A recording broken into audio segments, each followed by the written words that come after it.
Ukraine has just succeeded in shutting down one of the most devastating forms of Russian attack. For much of the Ukraine war, Russian President Vladimir Putin has relied on glide bombs to devastate Ukraine. His strategy was always simple: launch glide bomb after glide bomb at a Ukrainian defensive position to cause as much damage as possible. Once the damage was done, Russia would send waves of soldiers to attack the position.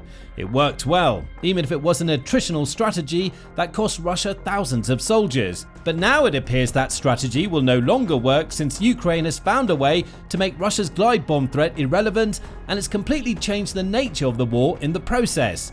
Back in May 2024, the BBC reported that Russia was increasingly using what the country dubbed glide bombs to devastate Ukrainian cities. The bombs were cheap, powerful, and supremely effective. Ukrainian President Volodymyr Zelensky pointed out that Russia has used as many as 200 in a single week during its assault against the northern Ukrainian town of Vovsyansk. In March alone, 3,000 of these terrifying bombs had polluted the Ukrainian skies. "There are no words to describe the aftermath of a glide bomb attack," said Vovsyansk police chief Oleksiy Kharkivsky when discussing their impact. "You arrive to see people who are lying there torn apart." In many ways, glide bombs are one of the few worthwhile innovations Russia has managed during Putin's special military operation. Their creation involves the installation of a special kit onto Soviet-era bombs that combines fold-out wings with a basic satellite navigation system, allowing the bombs to find a general target. The bombs are most commonly Russia's Fab 1500s, which weigh over 1.5 tons, though Russia also uses Fab 500s, which weigh around half a ton. While the construction is simple, the sheer destructive force of these bombs is staggering. For context, a single Russian 152mm artillery shell contains around 14 pounds of explosives.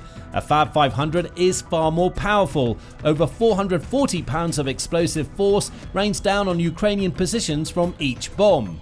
Multiply that by 3 and you get over 1,300 pounds of explosives packed into the Fab 1500s Russia most commonly uses for its glide bombs. Perhaps even more important than the sheer destructive force is the fact that these glide bombs are very cheap, only costing between $20,000 and $30,000 each to make. That's largely because Russia already has the bombs. The explosives used are relics of the Soviet military buildup that occurred between the end of World War II and the end of the Cold War, so the only cost needed is for the wing kits. When compared to other ordinances, the cash Putin is spending to create glide bombs is just a drop in the ocean. And these weapons have also been very effective for Russia on the tactical front. Glide bombs are so named because they can be launched from behind the Ukraine war's front lines before gliding through the air to reach their targets. That means Russia isn't putting its valuable bombers and fighter jets at risk of confronting Ukraine's aerial defenses, such as the Patriot missile system. The bombs are launched from relative safety and are effective enough to hit a general area. And up to this point, Russia has been causing serious damage with these bombs. In January 2025, the United Nations revealed that Russia killed 2,064 civilians, along with injuring 9,089 during 2024.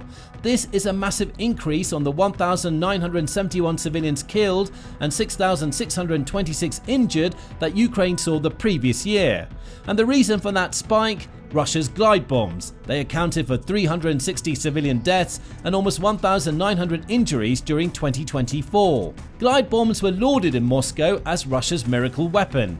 They solved many of Russia's problems on the aerial front of the Ukraine invasion. Russia had lost 342 planes and 325 helicopters by February 2024, with the majority of those losses coming during the early months of the war.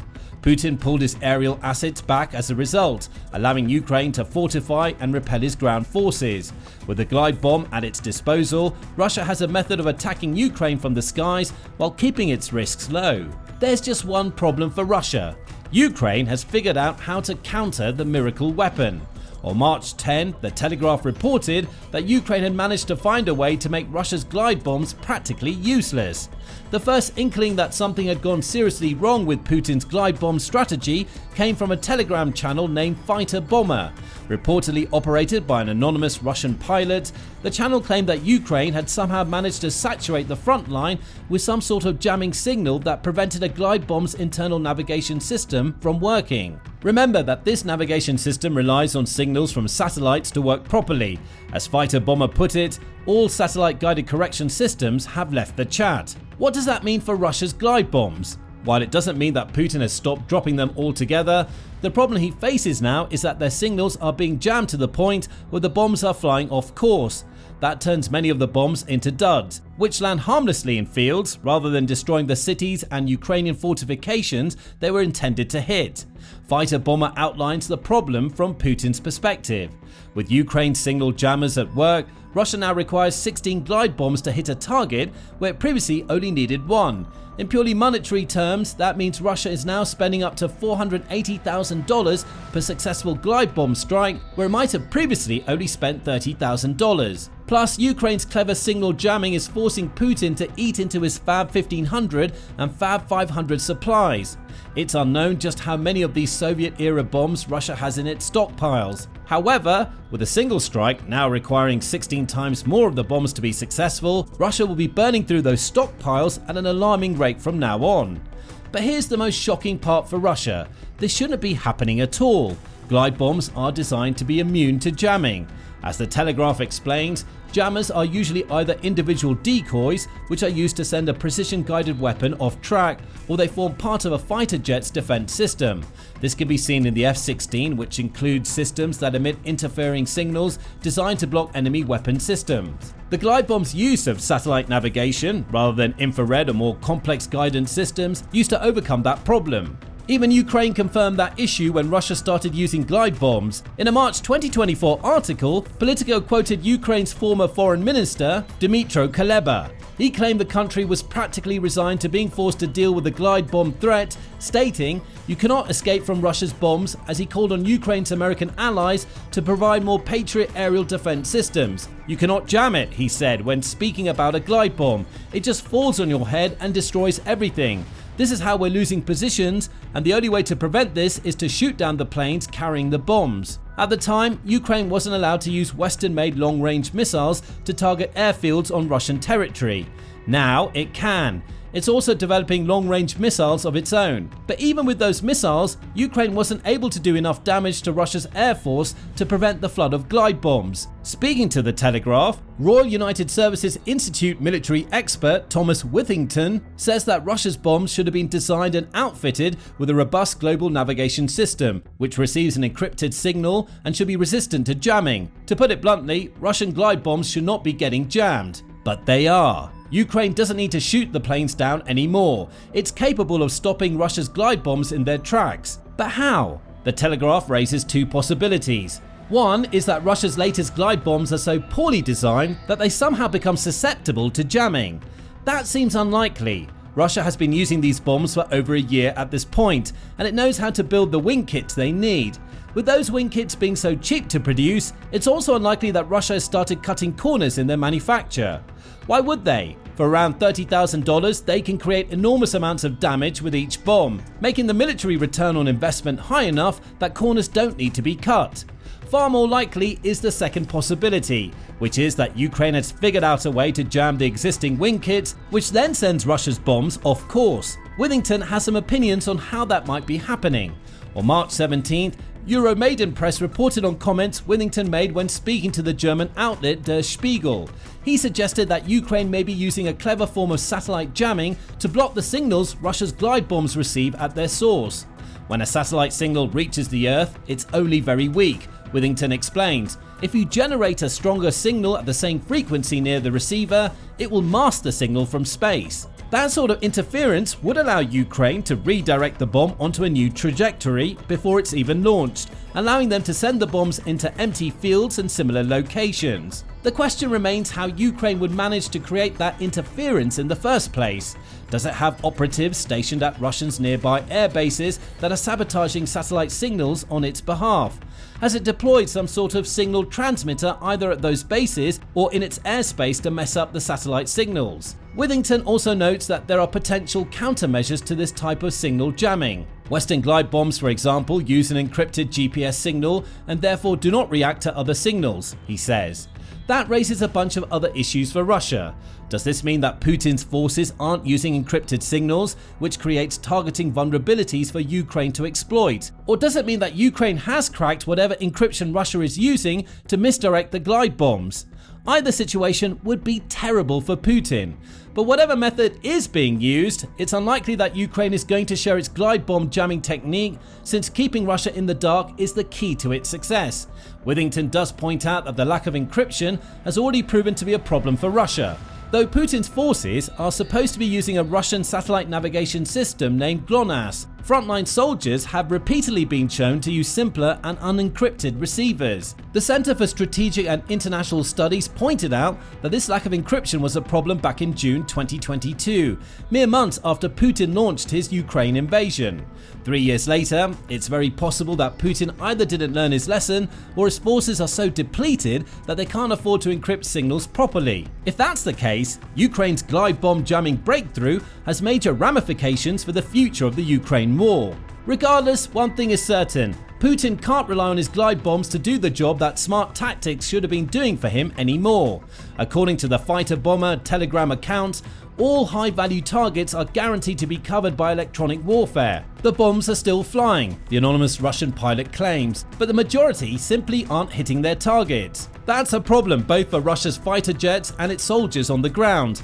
On the fighter jet front, Forbes points out that the Sukhoi jets Russia is using to launch its glide bombs are among its most expensive assets and can only carry so many bombs. Rather than sending one Sukhoi into the skies when firing glide bombs, Russia now needs 4 jets to get comparable results to those it achieved before Ukraine figured out how to jam the bombs. That situation creates 4 times the risk that a Sukhoi might get shot down, even if that risk is being minimized by the jets launching their bombs from behind enemy lines. For context, a single Sukhoi Su-35 fighter jet costs Russia $85 million to build.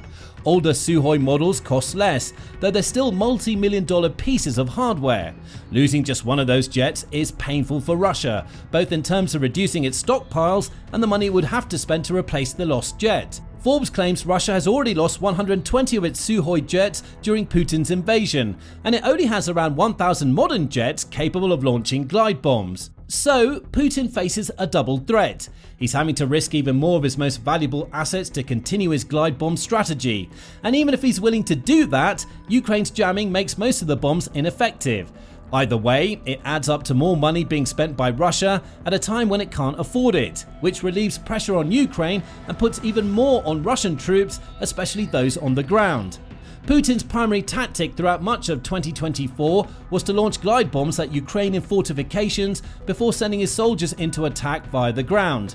Even before Ukraine figured out how to jam glide bombs, this was an extremely attritional form of warfare for Russia. Al Jazeera reports that Russia only gained around 1,609 square miles of Ukrainian territory in 2024. That was enough to bring the amount of territory Russia occupies in Ukraine up to around 20% of the country from the previous figure of 18%.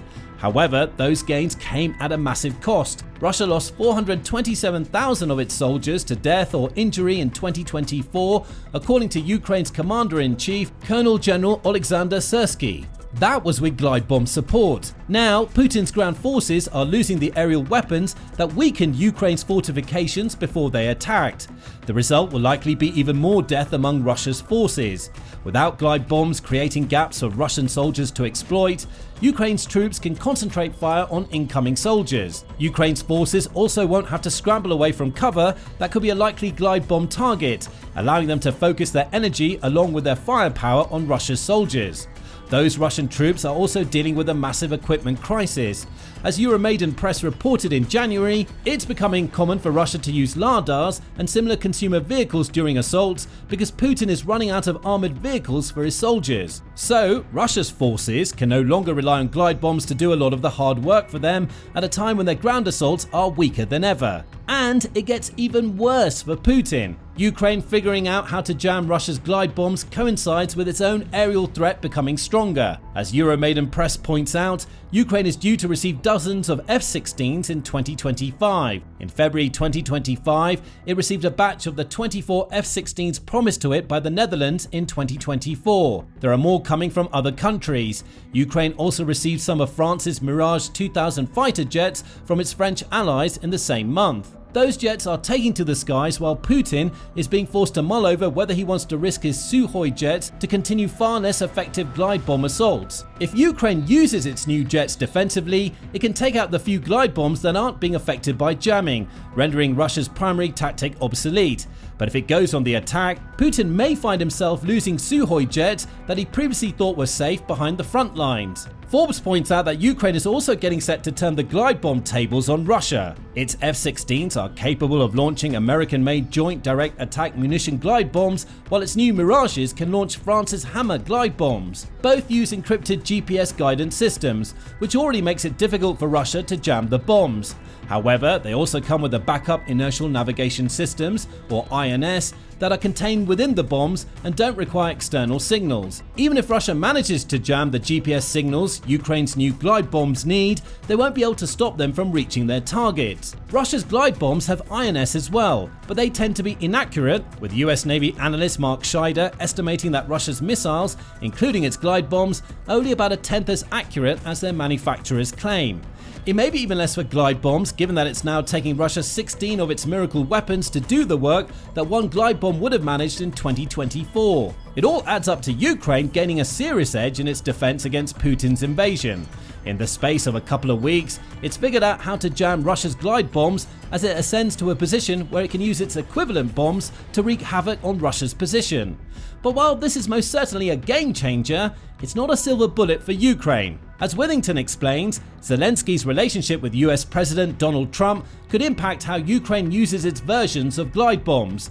The Ukrainians have not received permission from the Americans to use the encrypted signal because the technology could fall into the hands of the Russians, Withington explains. Uncertain US support aside, Russian jamming systems may also hamper Ukraine's ability to use its weapons. Even Ukraine's jamming could have a similar impact. Filling the sky with errant signals could cause problems with its own glide bombs. Still, this is a massive win for Ukraine. Putin has now a serious problem to solve. If he doesn't come up with an answer, Russia will likely lose tens, if not hundreds, of thousands more soldiers in 2025 because his glide bombs can't make up for his tactical ineptitude anymore. But what do you think about Ukraine's glide bomb jamming? Does it represent a turning point in the Ukraine war? How will Ukraine use its new jamming technology to its advantage in 2025? Tell us in the comments, and remember to subscribe to the Military Show for up-to-date information on the latest Ukrainian military innovations. We strive to be an accurate, up-to-date source of news surrounding major conflicts, and we greatly appreciate your support.